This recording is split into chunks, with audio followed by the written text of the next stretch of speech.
తలబాత్లో మేము రైడర్స్ పడే కష్టం చూడండి. ఇంతమంది ఉన్నారు ఇక్కడ. జాహేజు, క్యారీ, తలబాత్ వాళ్ళైతే నా ఆర్డర్ నాకు వచ్చేసింది. నేను ఆర్డర్ తీసి అయితే నా బ్యాగ్లో పెట్టుకుని బయలుదేరిపోయినాను. ఈ వీడియోలో తలబాత్ కష్టం గురించి అయితే మాట్లాడుకుందాము. తలబాత్లో రోజుకి ఇన్ని టార్గెట్ అని కొట్టాలా, నెలకి ఇన్ని టార్గెట్లు అని ఉంటాయి. ఆ టార్గెట్లు కొడితేనే మీకు శాలరీ. మాకైతే ముందే ఆర్డర్లు లేవు ఈ నెలలో. మాకైతే నెలకి టార్గెట్ అయితేనే మాకు జీవితం ఫుల్ వస్తుంది, లేకుంటే మా ఆఫీస్ వాళ్ళు అయితే కట్ చేస్తారు జీవితం అయితే. ఈ నెలలో అయితే నాకు శాలరీ కట్ అవ్వడం పక్కా. ఎందుకంటే ఈ నెలలో ఆర్డర్లే లేవు అసలు. ఏమైపోయిందో క్విటీలకి. అందరూ అనుకుంటారు తలబాతు చాలా ఈజీ అని. చాలా ఈజీ అయితే కాదు మామ, దీంట్లో చాలా ఓపిక ఉండాలా.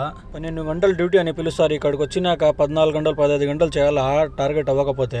ఈ నెల శాలరీ కట్ అవ్వడం మాత్రం పక్కా. ఈరోజు నా టైం అయితే బాగలేదు మామ. 360లో ఆర్డర్ అయితే పడిపోయింది. నెక్స్ట్ వీడియోలో చూపిస్తాను, చూసేయండి. నెక్స్ట్ వీడియో కోసం సబ్స్క్రైబ్. ఖతం. బాయ్ బాయ్, టాటా, గుడ్ బాయ్, గయా.